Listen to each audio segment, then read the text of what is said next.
Hello there. This message is for everyone, but the clip is dedicated to a few people I personally know. Why are you stockpiling thousands of dollars in your checking account?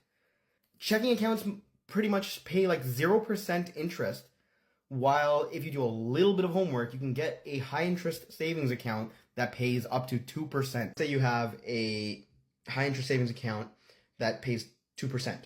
If you leave $10,000 in that account, that generates about $200 a year for free, for doing absolutely nothing.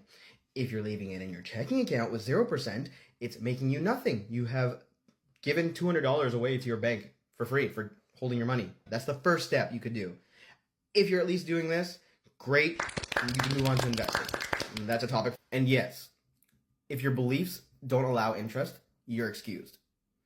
You have to find other ways to grow your wealth and protect your money. Till next time.